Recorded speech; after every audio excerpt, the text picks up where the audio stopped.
Don Rickles tenía la rara habilidad de hacer reír a cualquiera presidentes estrellas de cine e incluso Frank Sinatra.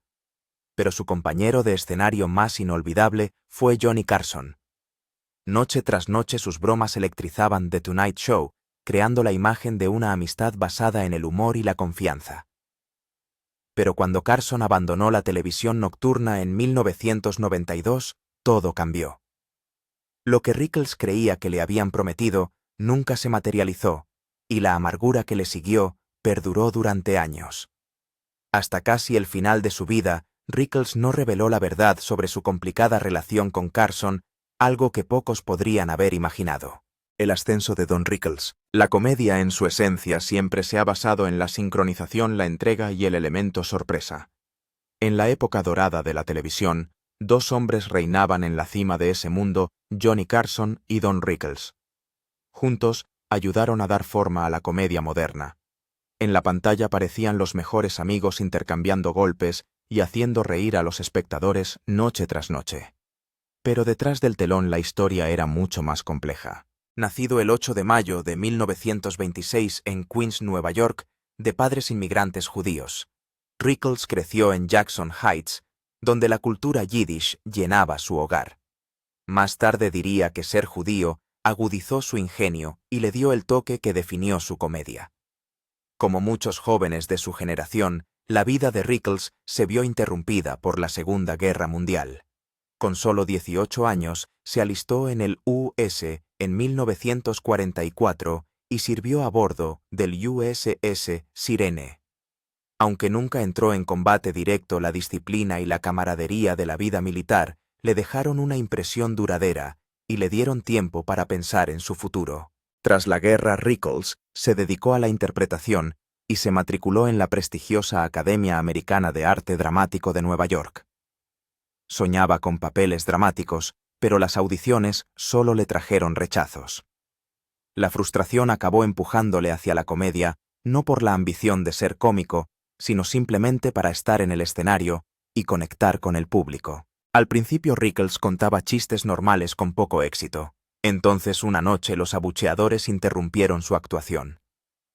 Sus insultos agudos y sin guión provocaron más risas que su material preparado.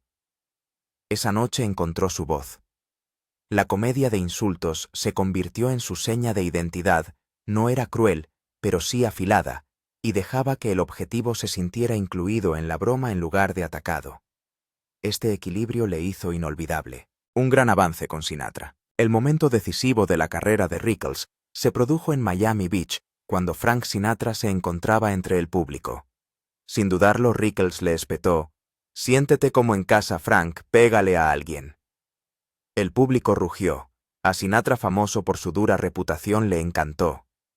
A partir de esa noche, Rickles se convirtió en su defensor, le presentó a la élite de Hollywood y le abrió las puertas de Las Vegas. Pronto Rickles fue cabeza de cartel de espectáculos con entradas agotadas, ganándose apodos como el mercader del veneno y, con irónico afecto, Mr. Calidez. Su humor venenoso combinado con su genuina calidez creaba una paradoja que el público adoraba. Los fans no solo venían a reírse, sino a que el propio Rickles los asara. La televisión no tardó en acogerle. Se convirtió en un fijo de los programas de entrevistas y en uno de los más destacados de los Dean Martin Celebrity Roasts, en los que ridiculizaba a actores, políticos y deportistas por igual y dejaba a todo el mundo con una sonrisa en la boca. Más allá de los escenarios, triunfó en la televisión y el cine, consolidando su lugar como una de las figuras más duraderas de la comedia. Sin embargo, detrás de las risas, Rickles llevaba una decepción privada sobre su relación con Carson. Y no fue hasta mucho más tarde, cuando su carrera llegó a su fin, que reveló lo diferentes que eran las cosas fuera del escenario de la imagen que América había llegado a amar. A finales de la década de 1970 protagonizó la comedia C.P.O. Sharkey. Y antes de eso, protagonizó The Don Rickles Show, una comedia de corta duración que mostraba su agudo timing. También tuvo papeles en películas como Run Silent, Run Deep, con Clark Gable y Burt Lancaster, demostrando que podía actuar en serio cuando se le daba la oportunidad. E incluso en sus últimos años los reconocimientos siguieron llegando. En 2007 ganó un premio Emmy por el documental Mr. Warmth The Don Rickles Project, que celebraba su vida y su carrera. Fue un justo homenaje a un hombre que había pasado décadas dando forma a la comedia e influyendo en innumerables artistas que vinieron después de él. Pero detrás de las risas, las apariciones televisivas y las amistades con la realeza de Hollywood, había otra cara de la historia de Rickles de la que rara vez hablaba públicamente. El dolor oculto de Rickles. Don Rickles construyó su carrera sobre la risa. Pero lejos de los focos su historia era muy distinta. El público veía sus rápidas reacciones, su gran sonrisa y su inagotable energía. Lo que no siempre veían era que Rickles tenía una vida privada llena de alegrías y sinsabores. Tuvo sus momentos de amor, pero también los hubo de profunda pérdida personal. En 1965, la vida de Rickles cambió cuando se casó con Barbara Sklar. A menudo bromeaba diciendo que ella fue la que hizo posible que sobreviviera a todos los del mundo del espectáculo. Bárbara no fue solo su esposa, se convirtió en su ancla, y juntos tuvieron 2 hijos, Mindy y Larry. A Don le encantaba ser padre, aunque según cuenta su propia hija, no siempre era el hombre más abiertamente expresivo en casa. Mindy Rickles describió más tarde a su padre como profundamente cariñoso, pero emocionalmente reservado. Explicó que Don podía llenar el mundo de bromas y risas, pero cuando se trataba de abrirse sobre sus sentimientos más profundos, se contenía. Esa era parte de la cara oculta de Rickles. El mismo hombre que podía ponerse delante de 1000 personas y asar sin miedo a una celebridad, a menudo luchaba por poner palabras a sus propias vulnerabilidades en el seno de su familia. Sin embargo, dejó claro que a pesar de ello, era el padre y el marido perfecto. Según sus palabras, era un padre muy cariñoso. Nunca nos insultó. Su hijo Larry Rickles siguió un camino diferente en el mundo del espectáculo. Larry se convirtió en guionista y productor, y en 2007 ganó un premio Emmy como parte del equipo detrás de Mr. Warmth The Don Rickles Project. Fue un momento de orgullo para Don, que a menudo decía que los logros de su familia significaban más para él que los suyos propios. Pero apenas 3 años después, sobrevino la tragedia. En 2011, Larry murió inesperadamente a los 41 años de neumonía. Don Rickles había hecho de la risa toda su carrera, pero perder a un hijo era un dolor que iba mucho más allá de las palabras. Rickles estaba más que devastado. Y aunque no hablaba públicamente de ello en detalle, sus allegados notaron un cambio. Su humor se mantuvo, pero había una capa más pesada debajo de él. La pérdida de Larry fue algo que llevó consigo el resto de su vida. Pero no fue la única carga, porque aunque Rickles amaba su amistad con muchas estrellas, no era inmune a las disputas de amistad. A lo largo de los años, surgieron rumores de que Rickles tenía sentimientos complicados hacia Frank Sinatra, el mismo hombre que en su día le lanzó al estrellato. Rickles nunca confirmó públicamente todos los rumores, pero múltiples informes afirmaban que a veces expresaba resentimiento hacia el cantante. Lo más chocante de estos rumores provenía de las acusaciones de que Sinatra tuvo un oscuro papel en la trágica historia de Marilyn Monroe. Según estos informes, Rickles creía que Sinatra había explotado a Monroe en Hollywood. Eran afirmaciones controvertidas, y aunque Rickles nunca las hizo abiertamente ante las cámaras, dejaron un impacto duradero en su reputación en los círculos de Hollywood. Para el mundo era Mr. Warmth, el hombre que podía insultar a cualquiera y salirse con la suya. Pero dentro de su propia vida, arrastraba penas, remordimientos y opiniones que no siempre encajaban con la imagen que la gente tenía de él. Sin embargo, a pesar de estas luchas privadas, Rickles nunca dejó que el público le viera flaquear. Siempre subía al escenario con confianza, listo para dar rienda suelta a su agudo ingenio. Pero pronto, otra figura entraría en su historia de un modo que definiría gran parte de su carrera. Johnny Carson, el rey de la televisión nocturna, se convirtió a la vez en su mejor aliado y en su amigo más complicado. En la pantalla, su química era innegable, pero detrás del telón, era una relación marcada por algo más que bromas. La era Tonight Show. Cuando Don Rickles se subió por primera vez al escenario de The Tonight Show starring Johnny Carson en 1965, no tenía ni idea de que se convertiría en una de las plataformas más decisivas de su carrera. Lo que empezó como una aparición como invitado, se convirtió rápidamente en un papel recurrente no como presentador o intérprete, sino como el comodín definitivo. Con el tiempo Rickles se convirtió en uno de los visitantes más frecuentes de Carson, acumulando más de 100 apariciones, cada una de ellas impredecible, sin guión e inolvidable. La química entre Carson y Rickles funcionaba porque se basaba en el contraste. Johnny Carson era suave, tranquilo y perfectamente sincronizado. Interpretaba al hombre recto mejor que nadie en la historia de la televisión. Rickles, por su parte, era el caos ruidoso, descarado, y nunca temía decir lo que los demás eran demasiado educados para siquiera pensar. Juntos creaban magia. El público sintonizaba el programa no solo para escuchar los monólogos de Carson, sino para ver qué ocurría cuando Don Rickles se desataba en su plató. Uno de los momentos más legendarios ocurrió en 1976. Carson estaba presentando The Tonight Show como de costumbre cuando fue a coger un cigarrillo de su pitillera sobre la mesa, solo para encontrarlo roto. El culpable Don Rickles, que había aparecido la noche anterior como presentador invitado. Sin perder un segundo, Carson hizo algo poco habitual en la televisión nocturna. Abandonó el plató durante el programa, cruzó el pasillo hasta el estudio donde Rickles estaba rodando su comedia C.P.O. Sharkey e irrumpió en la grabación en directo. El público rugió cuando Carson se enfrentó a Rickles delante de todos. Rickles trató de hacerse el inocente, y luego lo convirtió todo en una comedia, suplicando a Carson y bromeando con que solo trataba de ganarse la vida. Pero el momento se convirtió en un icono, una pieza de la historia de la televisión, que capturó a la perfección su química. 2 años más tarde, en 1978, Rickles volvió a ser el centro de atención, esta vez durante el especial de aniversario de Carson. Mientras el país sintonizaba para celebrar el reinado de Carson en el Late Night, Rickles convirtió el acontecimiento en uno de sus característicos roasts.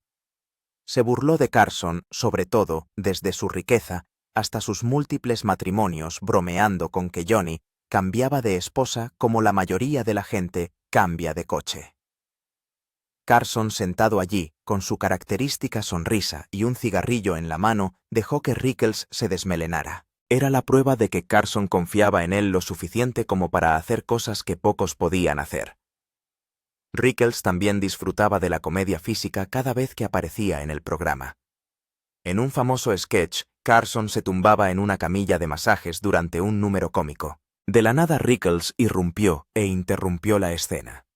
Se metió de lleno en la escena, manoseando a Carson y convirtiendo el tranquilo montaje en un caos de payasadas. El público estalló en carcajadas y Carson, aunque intentaba mantenerse en su papel, no pudo evitar soltar una carcajada. Las apariciones sorpresas se convirtieron en parte de la leyenda de Rickles. No se limitaba a sentarse en la silla y responder preguntas, sino que convertía cada visita en un acontecimiento. Las bromas entre ambos eran siempre agudas, pero afectuosas. Rickles molestaba a Carson por su enorme riqueza y le reprochaba que viviera como un rey mientras fingía ser un hombre del pueblo. Bromeaba sobre la serie de matrimonios de Carson, pretendiendo ofrecerle consejos sobre el amor mientras se burlaba de sus fracasos.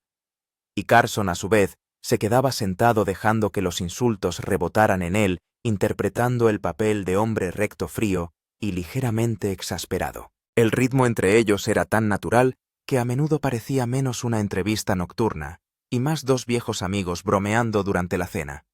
Pero detrás de las risas de Tonight Show tenía otra cara.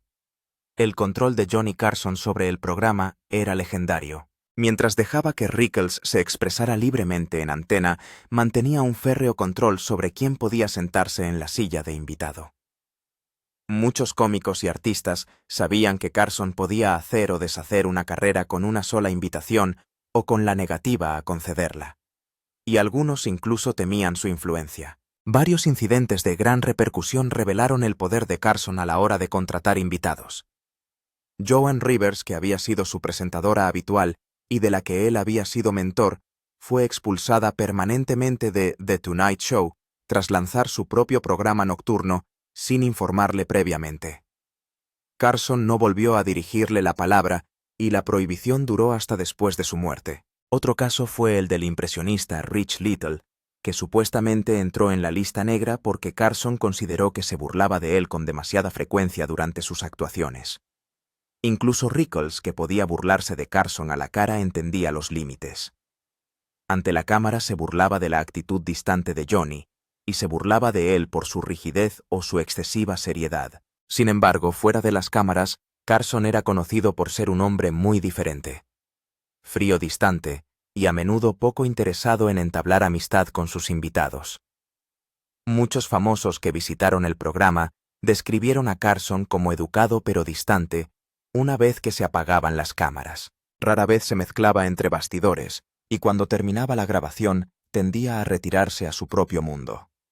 Esta dinámica hizo que la relación de Rickles con Carson fuera única. A diferencia de muchos otros invitados, Rickles podía atravesar el caparazón de Johnny, al menos en el escenario. Al público le encantaba porque sentía que estaba viendo un lado de Carson al que nadie más podía llegar. Las risas eran auténticas, y los raros momentos en que Carson perdía el equilibrio solo ocurrían cuando Rickles estaba presente. Esa química se convirtió en uno de los sellos duraderos de la televisión nocturna. Pero por mucho que el mundo amara su amistad en pantalla, la verdad tras la sonrisa de Carson era mucho más complicada. No era solo el rey del late night, era un hombre con demonios privados que poca gente veía. Los demonios privados de Carson. Detrás de la tranquila sonrisa de Johnny Carson y de su afiladísimo ritmo había un hombre que cargaba con pesados demonios. En televisión parecía intocable el rey del late night que hacía reír a Estados Unidos. Lejos de las cámaras, su vida contaba una historia muy diferente, llena de matrimonios rotos, tragedias personales y una necesidad casi implacable de control. Carson se casó 4 veces, y casi todas esas relaciones estuvieron marcadas por la confusión. Su primer matrimonio con Jody Walcott acabó en desastre, y Jody describió más tarde arrebatos violentos y maltrato emocional alimentados por el alcohol. Lo que el público veía como un presentador encantador, Jody lo veía a menudo como un hombre impredecible y aterrador. El temperamento de Carson, combinado con la bebida, creó una vida familiar volátil que no podía durar. Su segundo matrimonio con Joanne Copeland no fue mucho más fácil.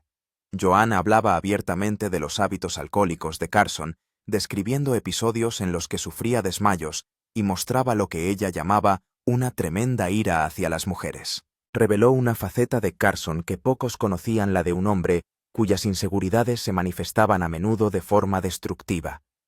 El matrimonio, como el primero, acabó desmoronándose bajo el peso de esas luchas privadas.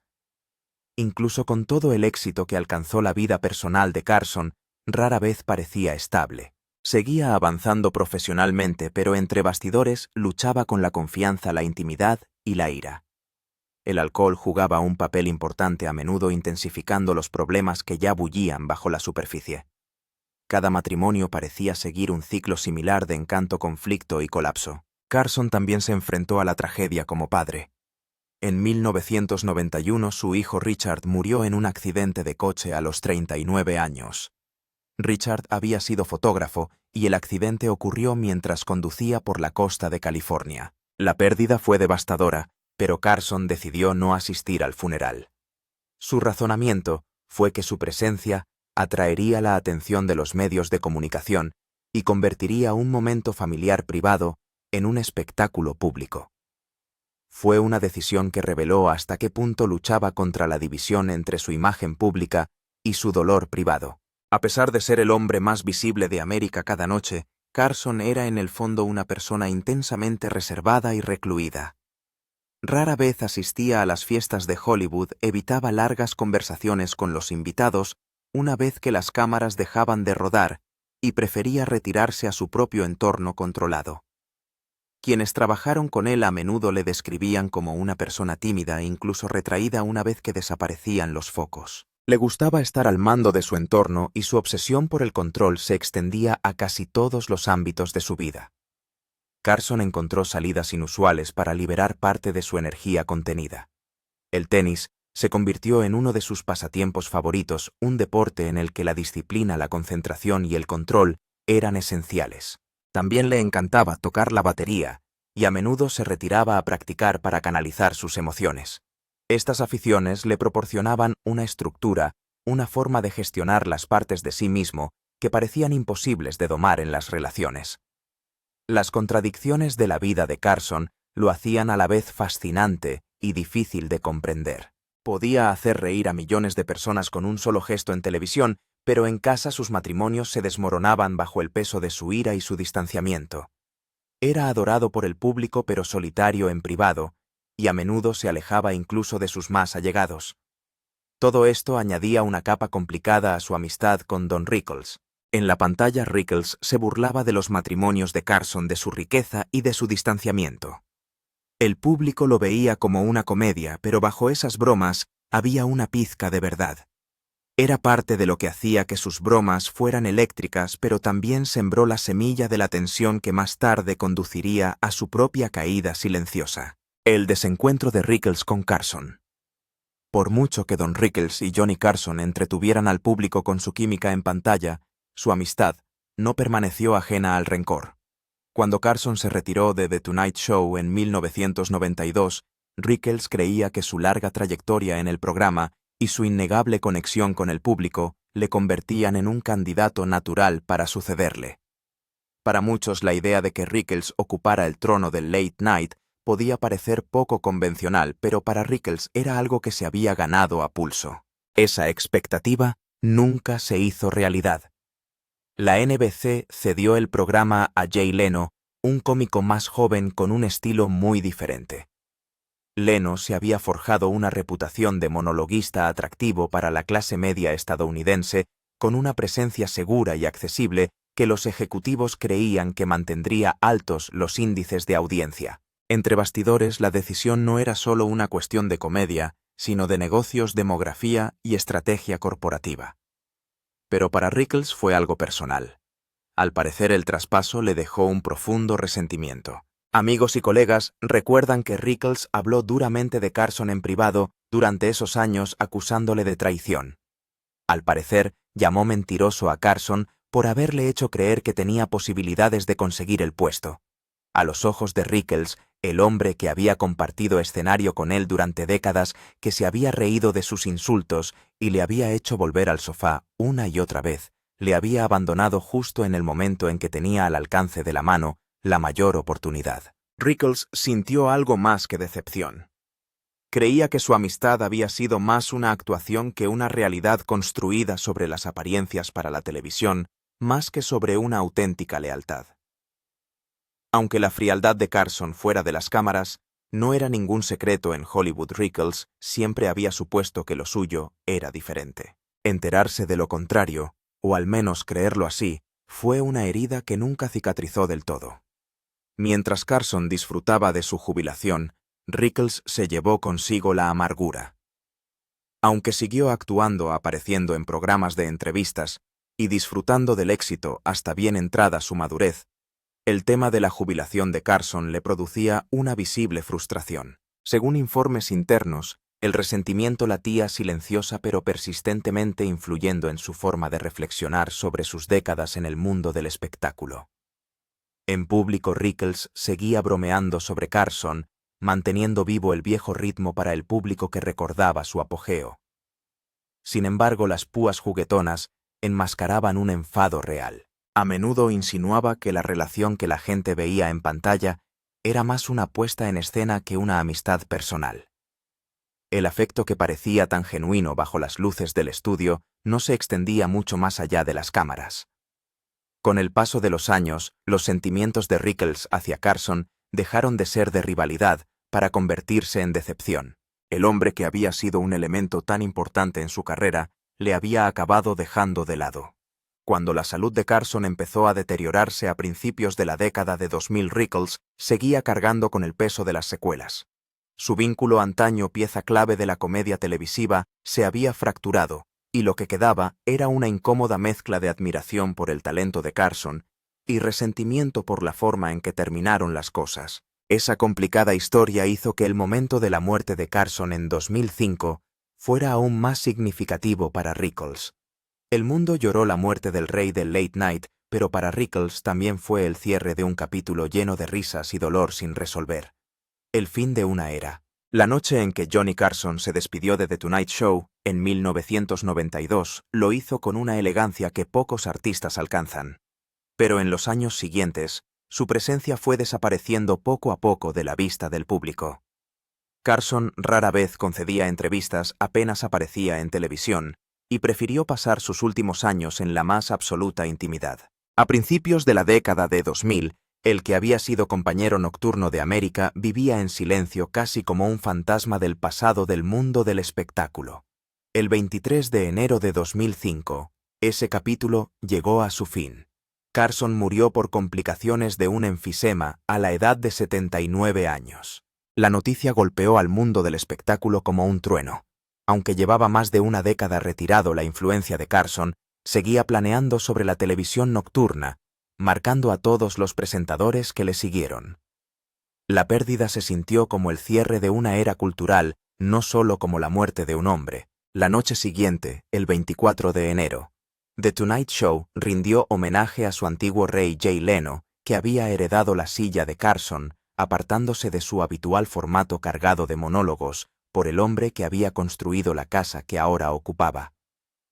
El episodio reunió a caras conocidas del mundo de Carson, gente que había reído con él, trabajado a su lado y compartido escenario durante aquellas inolvidables décadas. Don Rickles estaba allí al igual que Bob Newhart y Ed McMahon, compañero de Carson durante muchos años. Juntos celebraron no solo la carrera de Carson, sino también su impacto en la propia comedia.